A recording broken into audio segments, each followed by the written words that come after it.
I think the election results showed that Democrats, independents, and even a good chunk of Republicans believe in our vision of having a collective future together.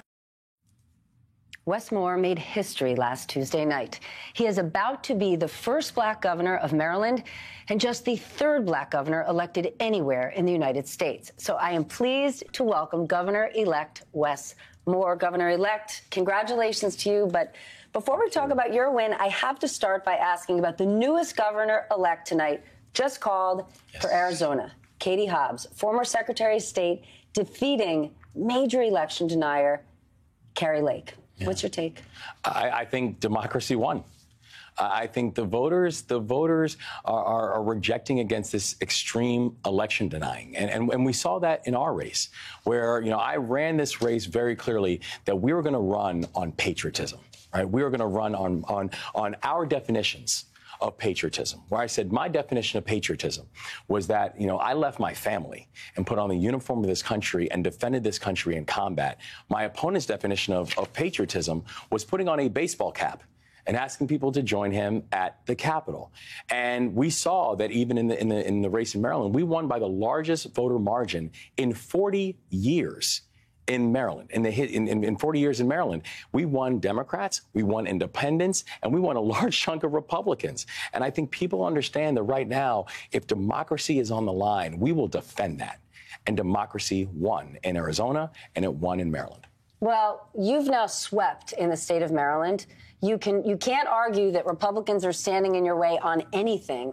So what's on your wish list? What are you going to get done? Well, I think we have a leave no one behind agenda that we have pushed during the campaign. That sounds really good, but come on. No, but we mean exactly that. It means that everybody in the state needs to understand that we are going to focus on economics, that this is about how we're going to focus on pathways to work, wages, and wealth for all Marylanders and not just some. And that means when we talk about work, it means we are going to have an education system that's training students how not just to be employees, but how to be employers. That we're going to focus on job retraining and job reskilling. Because right now in the state of Maryland, we have 2 available jobs for every single person filing for unemployment, because we have a disconnect between the jobs that are available and the skill sets. That we have to increase wages because we have a situation where people are working jobs, in some cases multiple jobs, and still living below a poverty line. And we've got to focus on wealth, the ability to own more than you owe, the ability to pass something off to your children besides debt.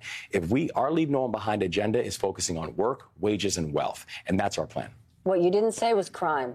Americans across this country are concerned about crime. Your biggest city, Baltimore, certainly has a problem with crime. Highest per capita homicide rate of any city in this country. Yeah. What's your game plan? I'm concerned about it. I mean, and this is a... Well, that's not enough. No, but we know what it is, though. It is important that the chief executive understand that there is no higher priority than making sure your people are safe. And that means we've got to work in partnership to get these violent offenders off of our streets, these repeated violent offenders off of our streets. We've got to get these illegal guns out of our neighborhoods. It's the reason that I was so supportive of what the legislature did last year of banning these ghost guns and working with federal partners to get these illegal guns off the streets. But we also have to understand that while we have to be firm, we're not going to arrest our way out of this. And I think about it from a very personal perspective, where I first had handcuffs on my wrist when I was 11 years old. If someone would have told that 11-year-old kid that one day you're going to be governor, there's no way I would have believed them. But here you are. But here we are. And we have to make sure that we are dealing with the immediate issue of violence and crime and public safety in our communities, but also understand we've got to create pathways for our young people to be able to have a future that they can look forward to. The Republican governor, Larry Hogan, did not support your Republican opponent. That's a very big deal. You said in that quote earlier, you said you did this with Republicans, with independents, with Democrats. That's right. You say you are a political leader for all voters. That's right. Right now, if Republicans say they want to take a turn, if Republicans decide they want to move to the middle, where do Democrats go? Where do you go? Well, I think we're going to move regardless of what the Republican Party does. And I hope the Republican Party does do that. Because, frankly, if the Republican Party does not, and I think there's some real soul-searching that they have to do if they want to be a serious and a relevant player in American politics, I hope they do. But the thing is... Can they?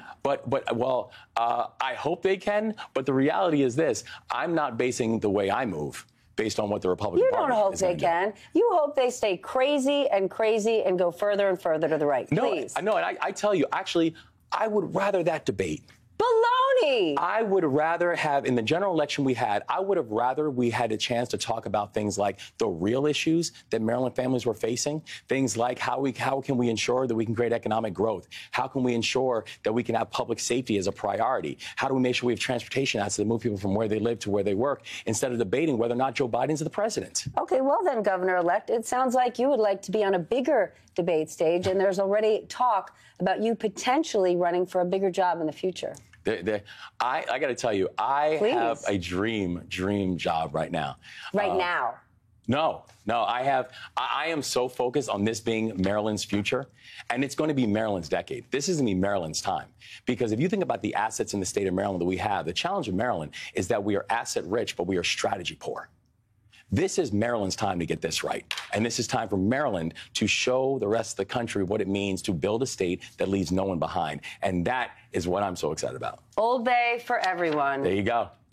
Maryland will be serving crabs across the country. Governor-elect Wes Moore, always good to see you, and congratulations. Thank you.